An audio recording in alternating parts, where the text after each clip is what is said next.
What is up, guys? It is the Bluebloods here, coming back at y'all with another 2 Minute Drill episode. We're at Hump Day, April 15th, Wednesday, man. The weekend's inching ever closer.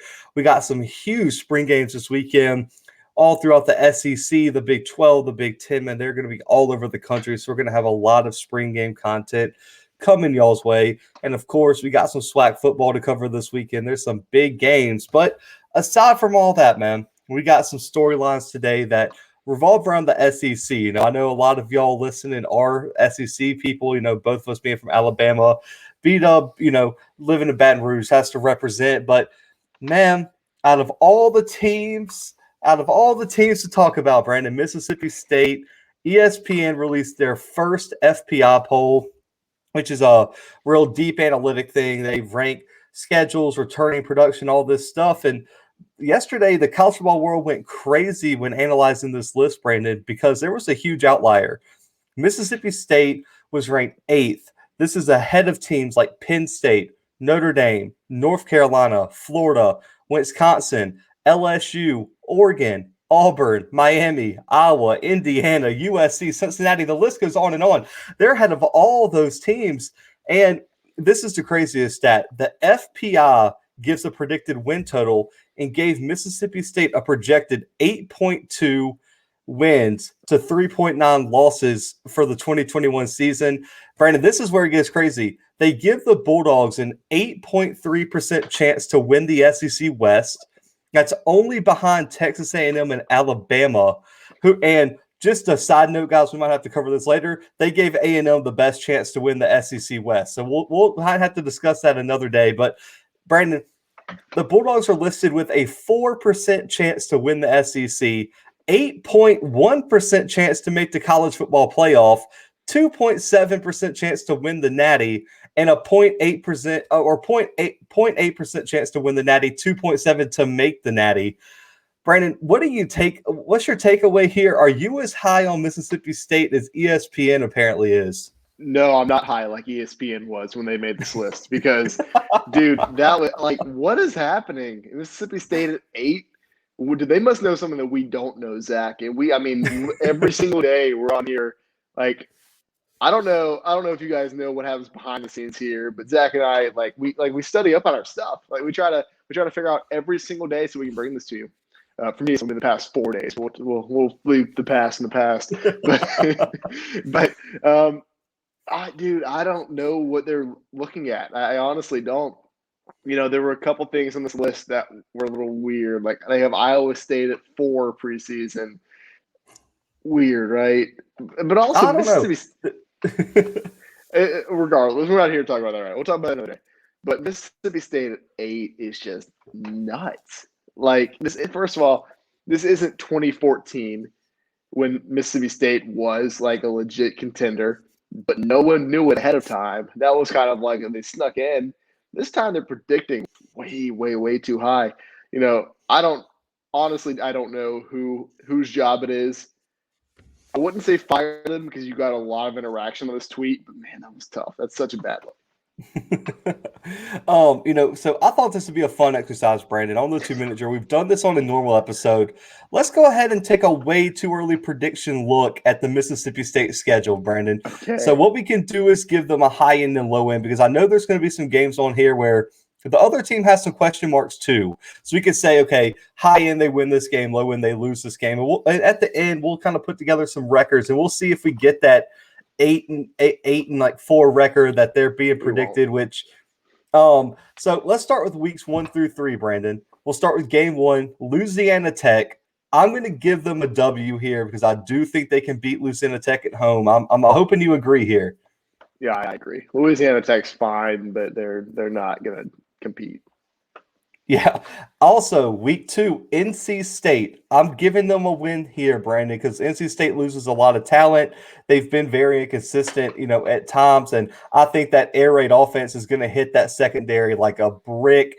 And so I'm giving them a close win over NC State week 2. Yeah, I'm also going to give them a win here, but I'm not confident in this one. I'd say win. Who knows?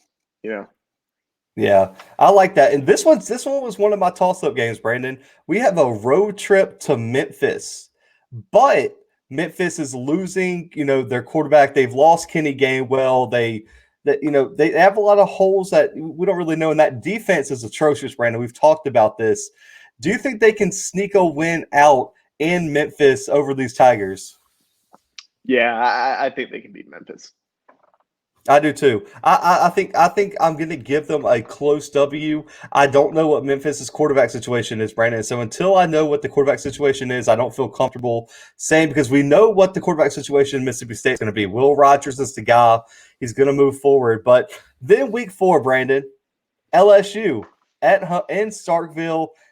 Are the Tigers going to be able to pull off the upset over the Bulldogs? I think this is the bounce back year. I think now what I will say is that if Mississippi State comes into this game ranked super high,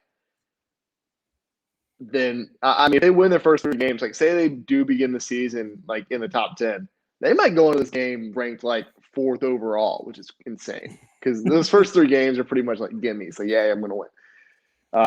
I think they end up dropping this game. That's just me being hopeful, but I think they do end up dropping this game. You see, I marked this one as like a question mark too, because I feel like there's a lot of questions. Like, man, I know we're gonna have to redo the topic, because I did the topic while you were on break, man. While you were on leave, pretty much. I mean, I talked about the LSU quarterback battle, and I really need your opinion on it because I have a clear favorite. I don't know if we have the same clear favorite, but I think if Max Johnson is the starter, I think LSU wins this game. But if for some reason Max Johnson's not the starter, I think this one could be a lot closer than many people expect. The only reason that I think he wouldn't be the starter this year is because Miles Brennan is coming back, and apparently he's like recovered just fine. And I honestly think Max Johnson or Miles Brennan win this game. Yeah. I think TJ Finley could win this game. Yeah. Depending on the TJ Finley we get. If we get Auburn TJ Finley, it's an L. It's an L every single time they play this game. If we get South Carolina TJ Finley, it's a W for the Tigers. Yeah. And then can we just go ahead and group these 2 games together, Brandon? At Texas A&M and then home against Alabama. Can we just put those 2 as in the loss column? Because I don't think there's. I mean, do you know what would happen if Mike Leach pulled up an upset against Jimbo Fisher and or Nick Saban? I'm afraid to think of the repercussions of either one of those. So right now, if they have losses those 3 games and win the first 3, we're at 3-3 right now, Brandon. That means they have to get through the rest of their schedule with no more than 1 loss to live up to the prediction of ESPN. So let's get to the next weeks. Vandy on the road with a new head coach. We don't know what they're going to be. I'm going to put this in the W column for the Mississippi State Bulldogs. I am too. It's Vandy. Okay, so we're at 4-3. Then we got Kentucky. There's a lot of questions surrounding what Kentucky's going to put on the field. I think this is a toss-up game too. I mean, Kentucky's not going to go down easily, but right now, if I had to put my money on it, Brandon, I'm giving Mississippi State the win here. Yeah, this one's sort of a toss-up for me, but I'll go ahead and lean Mississippi State this one.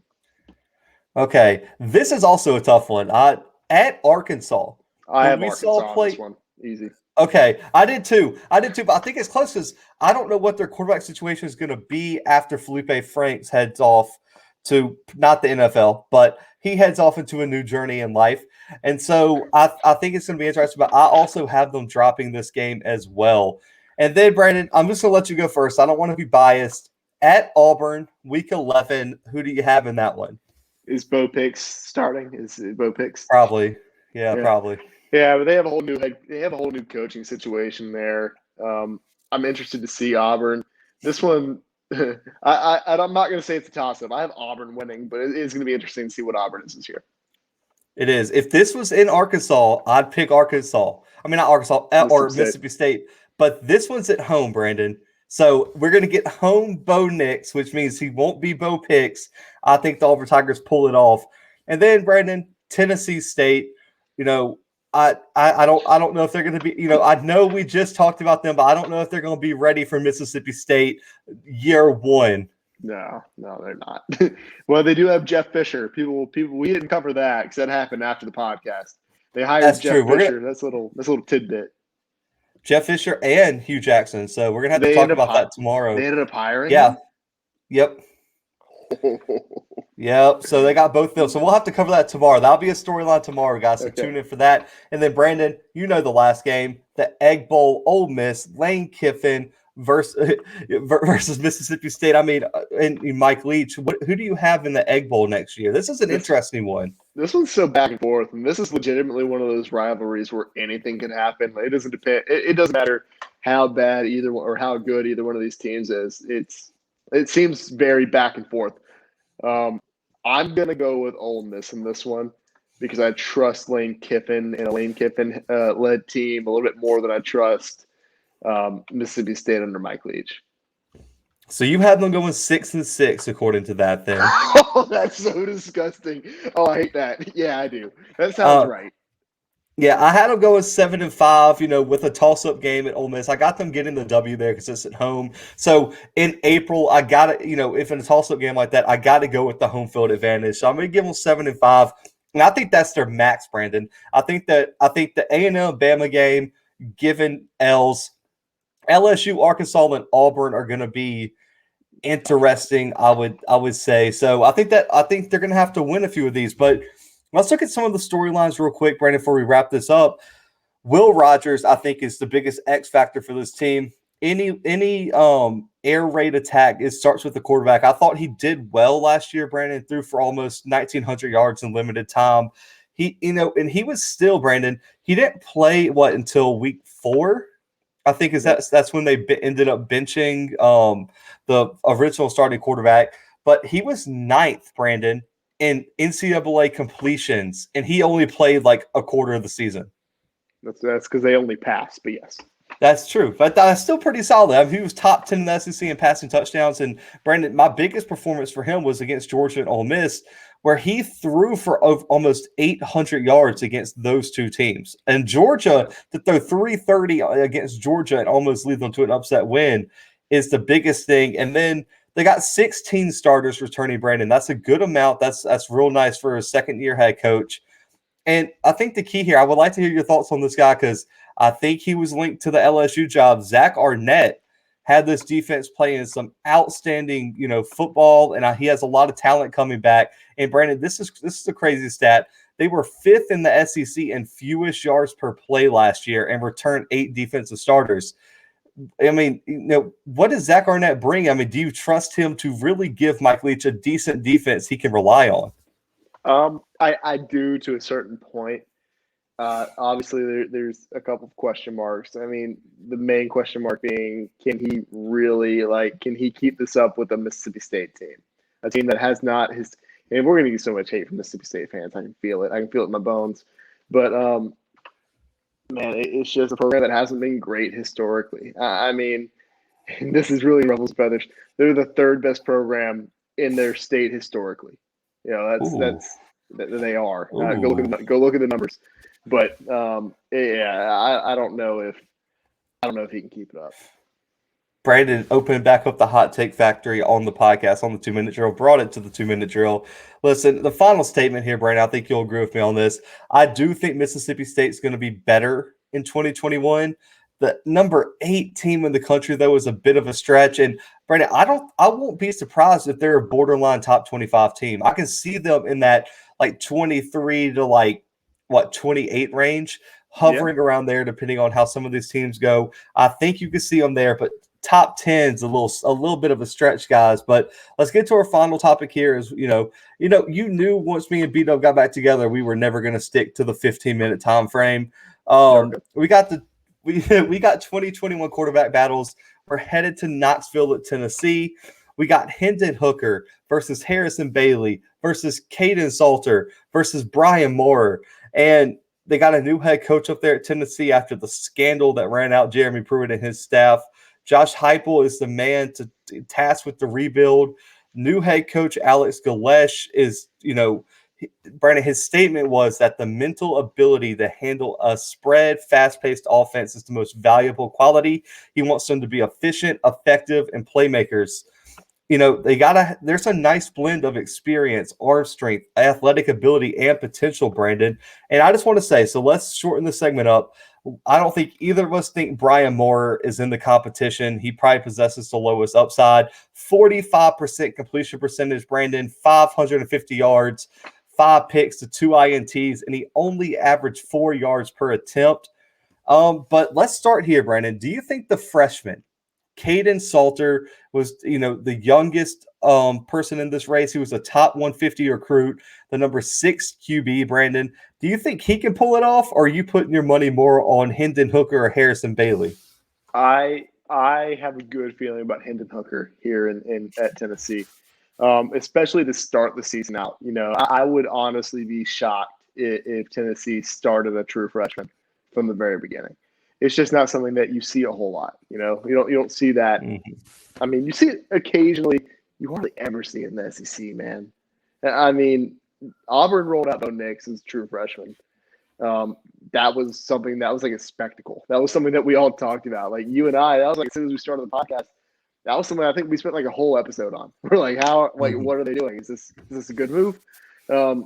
Turned out to be an okay move because he was fine his freshman year, or part of it.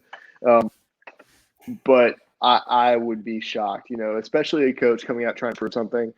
Hendon Hooker is a good quarterback, he has a pretty decent track record at Virginia Tech. Coming into his role at Tennessee, if I had to bet money on it, I would take him as my starter. Yeah, I mean, I think so. The way I put it, Brandon, is I think Caden Salter is the quarterback of the future. Yeah. But I think Hendon Hooker is the quarterback for now. Salter was a District 7-6A MVP in Texas. Brandon, over 6,500 passing yards. I think he was just under 100 total touchdowns and only had 17 picks. He's a natural playmaker. He has the arm strength to make all these throws outside the pocket. He's athletic enough to dominate with his legs. His biggest problem, Brandon, he just relies too much on his athleticism. And he's just too confident. You get that gunslinger mentality. And when you are a freshman in the SEC, that is going to cost you some games. So I think they need to kind of tailor his skills, take a redshirt year just to kind of get him in the system, get your coaches around him, get this kid coached up for his opportunity. Brandon, his 247 comp was Jaden Daniels, which is an outstanding comp. I mean, listen, if he's anything like Jaden Daniels has been for Arizona State for Tennessee, I think Tennessee fans will take Salter in a few years. But looking at Hendon Hooker and Harrison Bailey was the guy last year at times, Brandon. He's played in 6 games. He started 3, I believe, had over 500 yards passing. But the 3 games he started, Brandon, I don't know how fair it is to judge them. They were against Florida and Texas A&M when they were both top 6 in the country. Yeah, that's such a tough look. And that Tennessee team was just in turmoil last year. But you mentioned Hendon Hooker, man. We've talked about him while he was at Virginia Tech. That's where he transferred from. Over 2,800 passing yards, over 1,000 rushing yards, over 40 touchdowns apiece. I mean, and only 7 turnovers, Brandon, at Virginia Tech. And he was top 10 in the ACC in passing and rushing touchdowns. I think he's probably the most dynamic quarterback out of this group. I mean, his ground ability is like a running back, man. If he, like we saw, I forget what game we covered, he had like 200 yards rushing. Like he threw the ball like 4 times and just burned them with their legs. But the problem, and this is where Josh Heupel comes in, is he's not very accurate, Brandon. We saw he only completed 63% of his passes at Virginia Tech. He's got to be more accurate over the middle in that mid-range ability, because that's where we saw what the UCF offense was. You got to be able to move the ball down the field. He's got to make the right decisions in this fast-paced offense. But you mentioned it, man. You got to start someone early because, Brandon, they got Florida and Pitt 2 of their first 4 games. So do you really trust the true freshman to go out there and win against those 2 teams? Because, Brandon, look at what the Pitt defense has become. And then 2, look at what Dan Mullen has built Florida into. Would you trust Caden Salter to go win those 2 games for you? No, absolutely not. I wouldn't. I mean, that would be you would ruin the talent that quarterback has. You would turn his image in fans' eyes very negative very quickly if you decide to start him from the very beginning. You don't do that to the kid, man. You just don't. Yeah. Yeah. So I like it. I mean, listen, I think Harrison Bailey is going to be a talented backup, but when you combine the experience with the athletic ability of Hooker, I just don't think that can be undervalued. I mean, listen, let Salter mature, learn the playbook, adjust to the college life, like you said, before jumping into the QB1 role. But and maybe he's the backup because maybe if he doesn't get the starting job, Harrison Bailey transfers. He's a talented enough kid. I think he could transfer and then you get a backup plan. I would like to see though, Brandon. I would like to. I mean, let me know what you think. I would like to see Heupel get him involved though. In these lower tier games, if it gets up to a score, get this kid some experience, especially with the 4-game redshirt rule, and also maybe even let him get some red zone opportunities. I mean, let him get his confidence up, and I would like to see him on the field because I think this kid is the future of Tennessee football at the quarterback position. yeah, I think that's a smart idea. I mean, throw him into some of these games where some of these non-conference games, and then I'd say maybe throw him in during one SEC game in the red zone. Give him a At chance Vandy. yes, I was Vandy. actually going to say play him during Vandy, but I didn't want to come that hard at first. So I think that's their last game too, if I'm not yeah, mistaken. I believe that's their last regular season game. And then also we've seen Hooker, miss some games in recent years. So maybe, he might get a chance or two to start. I'm hoping for the health of everyone in this competition, but I'm really interested to see what happens at Tennessee's spring game, how much work each of them do, how these 4 quarterbacks look. But me and Brandon riding with Hendon Hooker as the future of the Tennessee quarterback position for 2021. But guys, that is a wrap on this 2-minute drill, man. April 15th, man. Get through this work week. It's almost a weekend. We got plenty of spring games. We got plenty of FCS football for everyone to watch. The baseball season's up and kicking. Brandon's Dodgers are probably going to win it all again, but I mean, it's fine. We'll all live over here in Brandon's world for a while. He deserves a few, World Series after the struggles the Dodgers have had. thank you. I appreciate it. We're here for you, man. But guys, y'all know what to do. Give this video a thumbs up, man. It helps us get this content out there. Make sure to subscribe to the channel. We are I think at 89 subscribers. 11 more of y'all subscribe. We're picking 5 of y'all to give that big merch bundle to, man. So make sure y'all do that. We got bigger stuff on the way. So make sure to keep supporting the Bluebloods, man. Keep supporting the 2-minute drill. We got more special guests, more draft coverage coming up, man. So make sure to stay tuned to all things the Bluebloods as we roll through this all season. But guys, for myself, for B-Dub, the 2-minute drill, and the Bluebloods, we are out.